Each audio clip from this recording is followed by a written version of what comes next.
A poor single dad took in strange twin girls for one night, unaware their father is a millionaire. To the single parent listening right now, before we continue, let this remind you. You are not failing. You are fighting. You are brave. You are not alone. And your child is lucky to have you. And for my lovely viewers, your kindness, your time, your quiet strength, it all matters here. You're part of this story too. The doorbell's chime cut through the storm's roar like a knife through silence.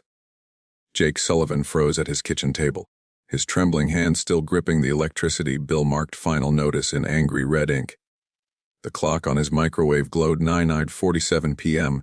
Who could possibly be at his door at this hour? Especially in weather like this. Thunder crashed overhead with such violence that it seemed to shake the very foundation of his modest duplex on Maple Street. Jake's heart hammered against his ribs as he approached the front door cautiously. Through the peephole, he could barely make out two figures huddled against the storm. Young women with blonde hair plastered to their heads, shoulders hunched against the relentless downpour. In this neighborhood, unexpected visitors usually meant trouble. Jake had learned that lesson the hard way over the past 3 years. But something about their posture, the way they held each other, looking more lost than threatening, stirred something deep in his chest, something paternal, something that reminded him of. He opened the door just to crack, leaving the chain latch engaged. "Can I help you?" The taller of the two women looked up, and Jake felt his breath catch. Her blue eyes were filled with such raw desperation that it physically hurt to look at them. "Please, sir, we're so sorry to bother you. Our car broke down about a mile from here, and we've been walking in this storm. We've knocked on every door on this street, but no one will help us. We just need to use your phone to call for help." Jake stuttered their faces in the dim porch light. They couldn't be much older than 20 with identical features that marked them clearly as twins. But it was their eyes that got to him, wide, frightened, desperate. They reminded him so much of his 6-year-old Sophie when she'd wake up from a nightmare, needing her daddy to make the world safe again.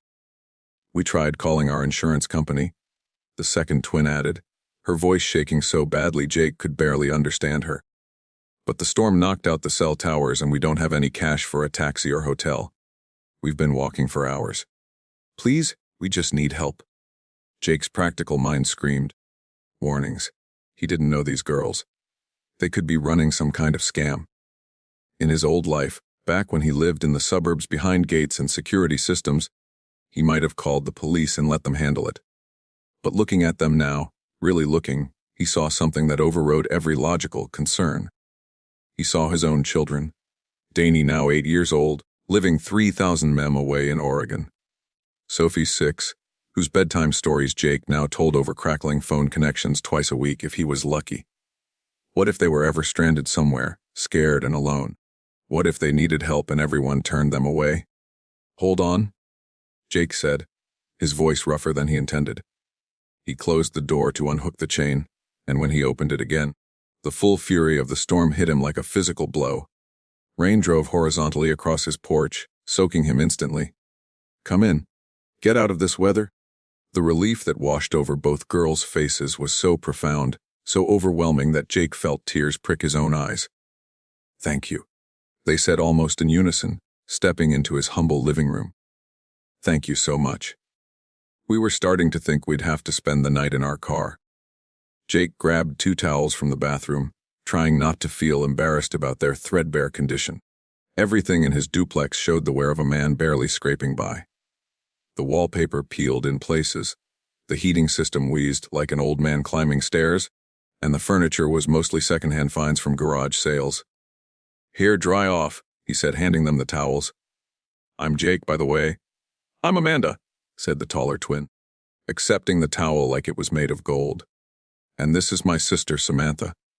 We can't thank you enough. We really thought we might freeze out there."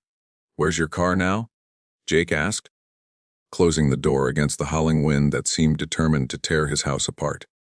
"About a mile north on Cedar Avenue," Samantha replied, toweling her blonde hair dry. "It just started making this awful grinding noise and died. We're not from around here. We were just..." She caught herself glancing at her sister with an expression Jake couldn't quite read. We were looking at houses for a friend. Jake noticed the exchange but didn't press. Cedar Avenue wasn't exactly the kind of neighborhood where people went house shopping. Especially not girls who looked like they'd stepped out of a magazine. But everyone had their secrets, and he respected privacy more than most. Cedar Avenue is not a great area to be stranded at night, he said gently. You did the right thing leaving the car and looking for help. As the twins dried off, Jake couldn't help but notice details that didn't quite add up. Their clothes, though soaked, were clearly expensive. Designer red gowns that probably cost more than his monthly electric bill. Leather boots that looked handcrafted. Coats that screamed high-end boutique. What were girls like these doing in his run-down neighborhood at nearly 10:00 at night? The phone's in the kitchen. If you want to try calling for help, he offered, pushing his curiosity aside. Whatever their story, they were clearly in genuine distress. Amanda tried the landline, pressing buttons and holding the receiver to her ear with growing frustration. The storm must have knocked out the phone lines too, she said, her shoulders sagging with defeat. Jake felt that familiar tug in his chest, the same protective instinct that had once driven him to work 18-hour days, trying to build a future for his own family, the instinct that had ultimately cost him everything he held dear. But tonight, that instinct whispered only one thing: help them. Look, he said, the words coming out before he could second-guess himself. You can't go anywhere in this weather. The forecast said, this storm's supposed to last all night. You're welcome to stay here until morning. The twins exchanged glances, and Jake could see the internal debate playing out on their faces.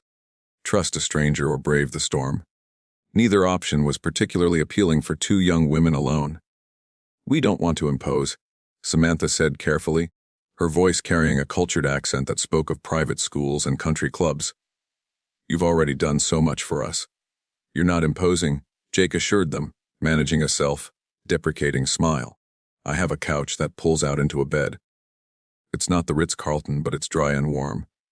He paused, suddenly self-conscious about his humble surroundings, though I should warn you, the breakfast menu is pretty limited. I think I have some cereal and maybe some bread for toast. For the first time since they'd arrived, both girls smiled. Real smiles that transformed their faces completely. That sounds absolutely wonderful, Amanda said, and something in her tone suggested she meant it more than politeness required. As Jake helped them settle in, pulling sheets and blankets from his linen closet, he found himself drawn into conversation. The twins were articulate and engaging with a warmth that gradually began to fill the empty spaces in his house. They asked about his work, his life, the neighborhood. Usually, Jake avoided personal topics. The pain was still too raw, too immediate. But something about their genuine interest made him open up in ways he hadn't in years. I'm an architect, he found himself saying as he made them hot chocolate with the last of his cocoa powder, the mug warming his cold hands. Well, I was. Now I mostly do freelance drafting work when I can find it. That sounds fascinating, Samantha said, settling onto his warm couch with her hands wrapped around a steaming mug. What kind of buildings did you design? Jake's throat tightened as memories flooded back. Commercial, mostly office buildings, shopping centers. I had my own firm for a while.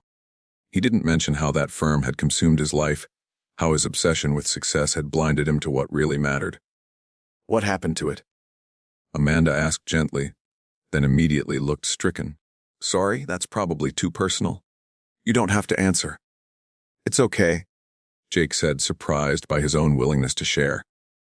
The storm outside seemed to create a bubble of intimacy, making confessions feel safe.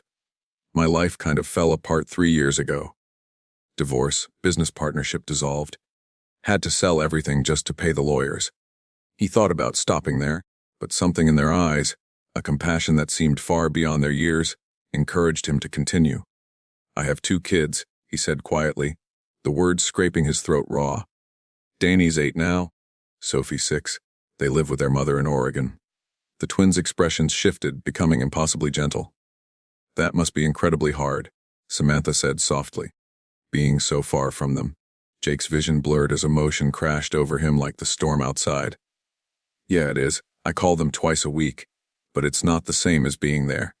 I miss everything. Soccer games, school plays, bedtime stories. Last week, Sophie lost her first tooth, and I had to hear about it 3 days later in a 5-minute phone call.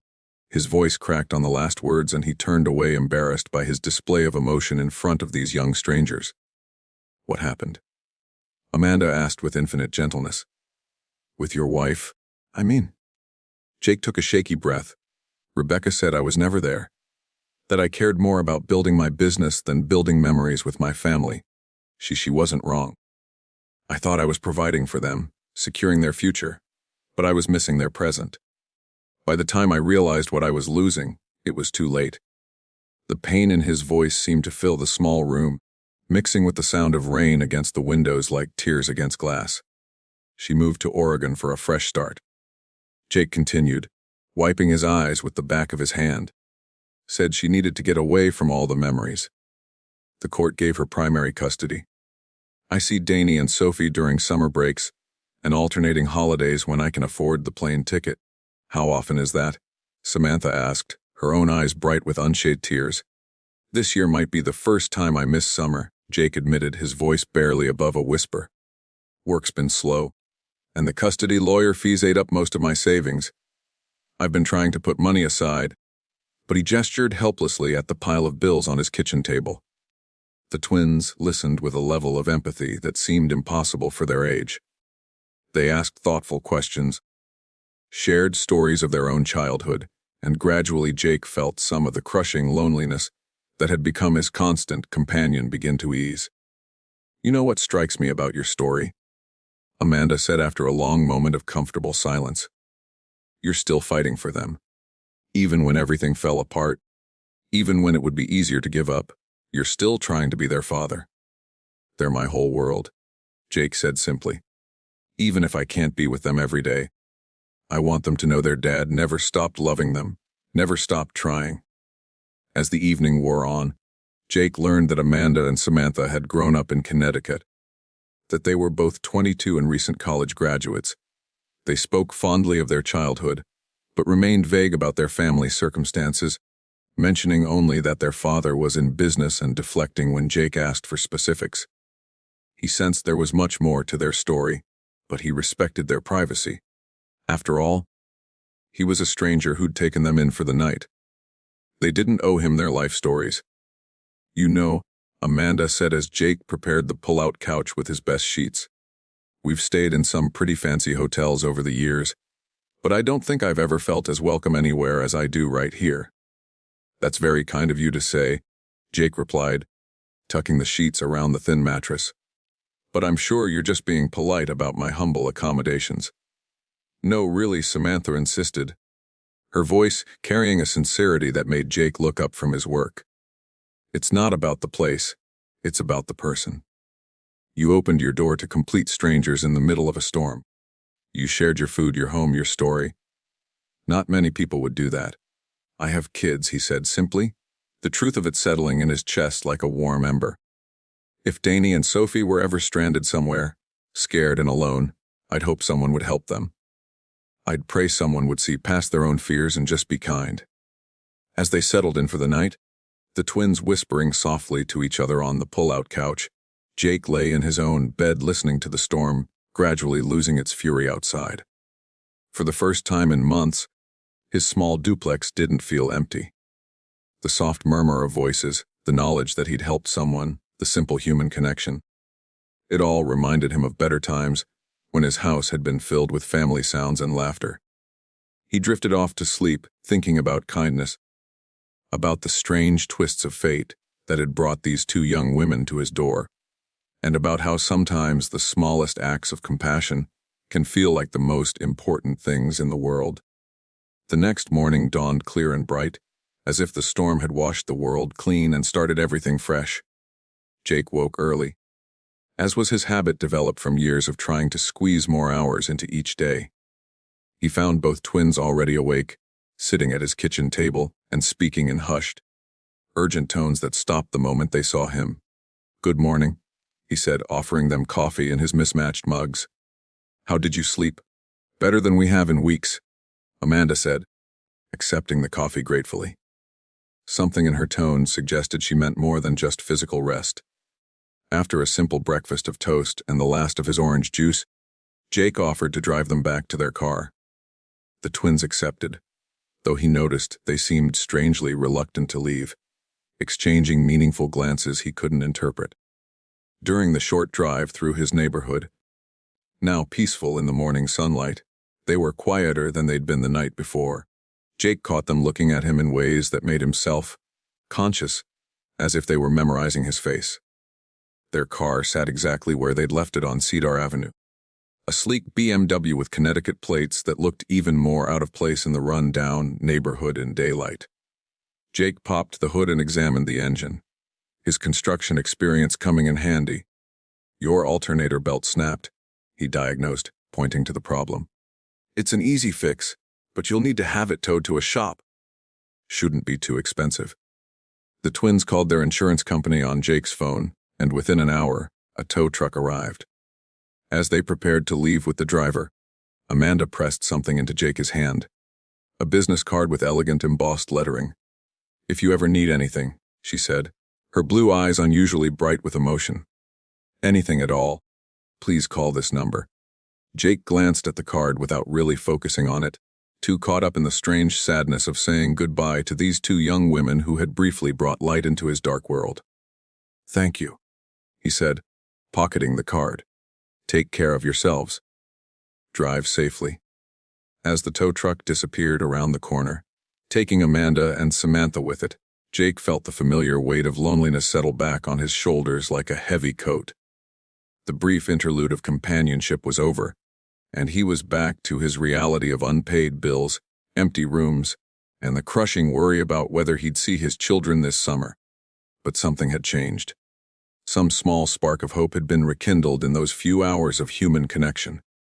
For the first time in months, Jake felt like maybe, just maybe, he could keep going.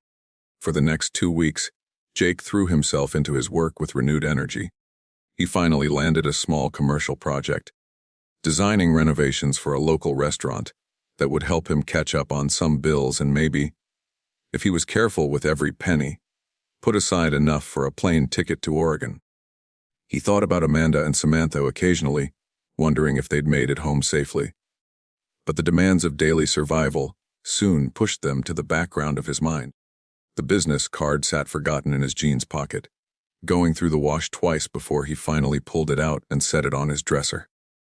Then, on a Tuesday morning that started like any other, everything changed. Jake was hunched over his drafting table, pencil in hand, carefully measuring angles for the restaurant renovation, when his doorbell rang. He glanced at the clock. 10:30 a.m. Probably a delivery or maybe Mrs. Henderson from next door wanting to borrow something again. He opened the door and froze. Standing on his doorstep was a man in an expensive suit that probably cost more than Jake's monthly rent, flanked by Amanda and Samantha Sterning. But it wasn't their presence that made Jake's knees go weak. It was the way they stood together, the unmistakable family resemblance, the aura of wealth and power that surrounded the older man like Kalong. "Mr. Sullivan," the man said, extending a manicured hand with a warm smile. "My name is Robert Sterling. I believe you've met my daughters." The pieces of the puzzle clicked into place with stunning, overwhelming clarity. Their expensive clothes on 2 girls stranded in his neighborhood, the vague answers about their family, the business card he barely glanced at. Amanda Sterling. "You're their father," Jake managed, his voice coming out as barely more than a whisper. "I am Robert Sterling," said, his grip firm and reassuring. "And I understand I owe you a debt of gratitude that I can never fully repay." Amanda stepped forward, her eyes already filling with tears. "We told him everything, Jake. How you were the only person who helped us that night. How you opened your home to complete strangers. How kind you were even though you had so little to give. Dad wanted to come sooner," Samantha added quickly, "but we asked him to wait. We needed to be sure about something first." Jake's head was spinning. The world seemed to tilt sideways as he tried to process what was happening. Sure about what? Robert Sterling's smile widened, and Jake could see where his daughters had inherited their warmth and genuine nature. "My daughters are excellent judges of character. Mr. Sullivan, they insisted on doing some research before we approached you.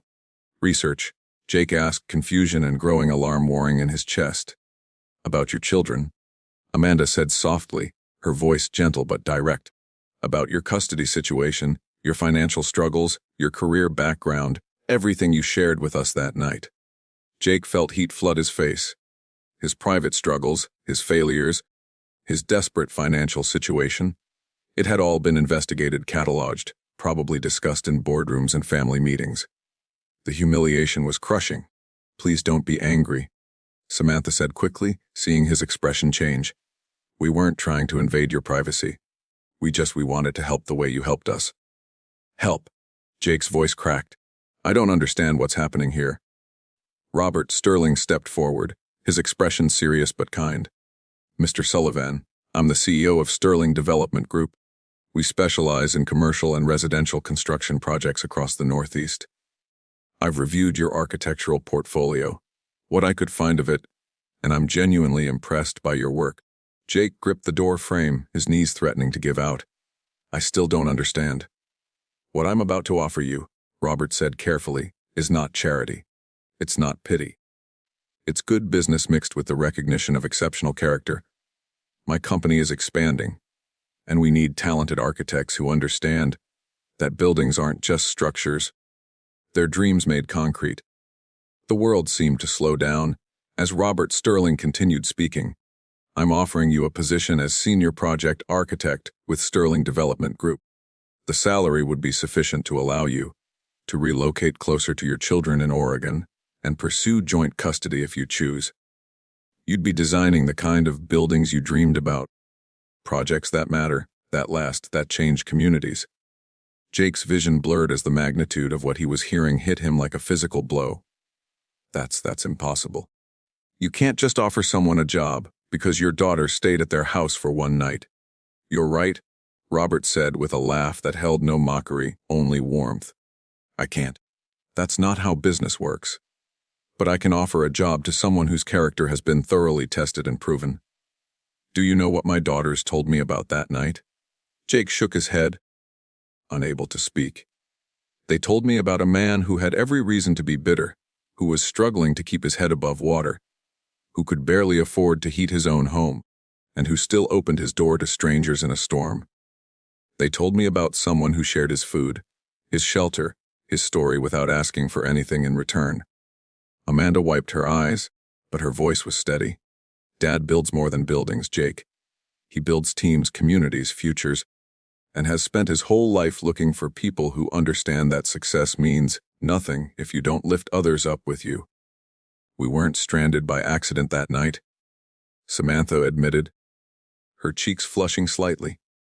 Well, the car really did break down, but we were in your neighborhood because Dad's been looking at developing some properties in this area. We'd been driving around for hours getting a feel for the community. Robert nodded. When their car died and they started knocking on doors, it became an unintentional test of the neighborhood's character. 17 houses, Mr. Sullivan. They knocked on the 17 doors before yours. 17 families who looked out their peepholes and decided not to get involved. Jake felt tears streaming down his face as the full impact hit him. How close he'd come to being number 18. How easily he could have looked through that peephole and decided he had enough problems of his own. But there's more, Robert continued, reaching into his briefcase and pulling out a folder. Sterling Development Group sponsors a comprehensive scholarship fund for children of employees. Danny and Sophie would qualify for full college, scholarships when the time comes, plus tutoring support, summer programs, whatever they need to succeed. The folder slipped from Jake's numb fingers, paper scattering across his doorstep like snow. He sank down onto his front step, his legs finally giving out completely. The sobs came from somewhere deep in his chest. 3 years of held-back pain and desperate hope finally breaking free. Why? He whispered through his tears. Why would you do this for a stranger? Amanda knelt beside him, her hand gentle on his shoulder. Because you weren't a stranger to us when it mattered most. You were family. Samantha joined them, her own eyes wet with tears. And because Dad taught us that success is meaningless unless you use it to change lives. That night, sitting in your kitchen listening to you talk about your children, we knew we'd found someone special. Robert Sterling's voice was thick with emotion. My daughters could have called me that night. They could have used their credit cards for a hotel room, but they didn't because sometimes life puts us exactly where we need to be. That storm wasn't just weather, Mr. Sullivan. It was opportunity for them to learn something profound about real kindness, and for me to find the kind of person I want representing my company. As Jake sat there on his doorstep, overwhelmed by the magnitude of what was being offered, he thought about the man he'd been 3 years ago. Successful, driven, focused entirely on building his business while his family life crumbled around him. That man might have looked at Amanda and Samantha and seen potential clients or networking opportunities. But the man he'd become, broken, humbled, stripped of everything except his core values, had seen 2 frightened young women who needed help. And in choosing compassion over caution, kindness over fear, he'd opened a door to possibilities he never could have imagined. "There's just one condition," Robert said with a grin, helping Jake to his feet. "Thanksgiving dinner is at our house this year. Amanda and Samantha insist, and when my daughters make up their minds about something, resistance is futile."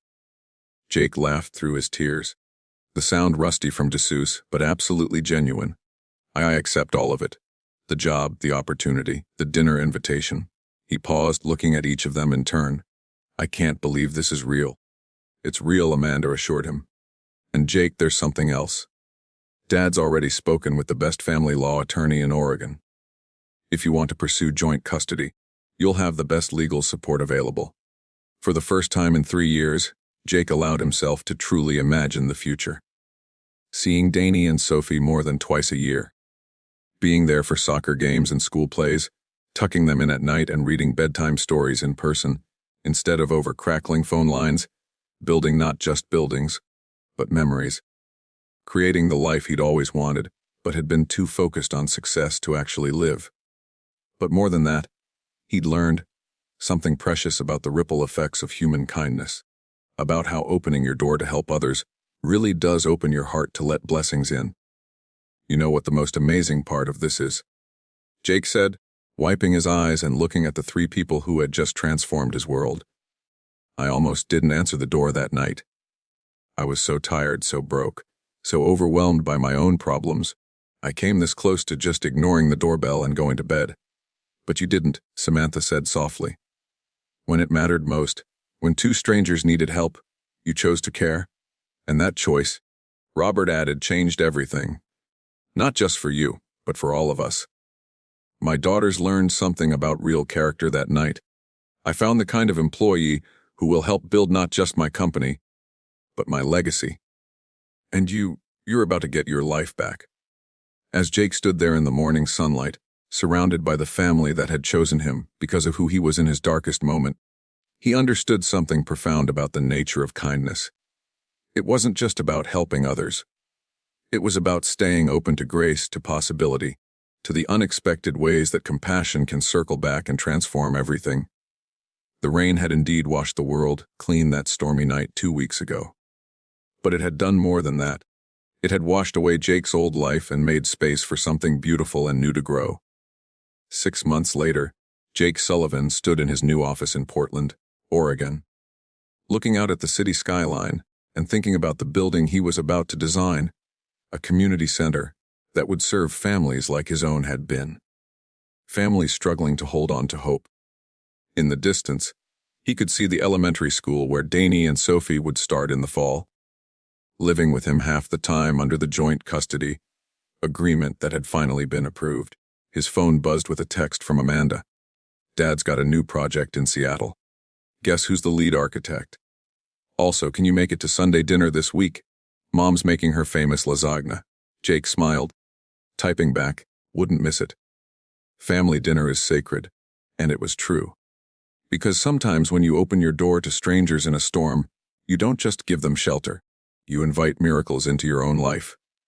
Sometimes the greatest act of faith isn't believing in tomorrow.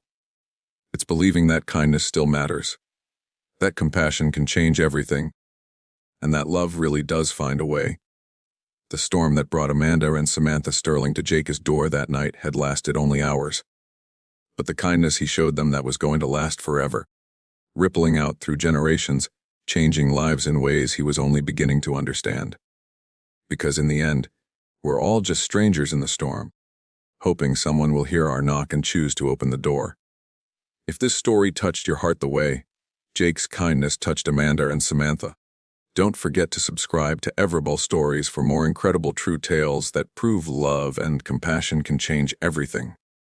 And remember, you never know when your next act of kindness might just change someone's entire world, including your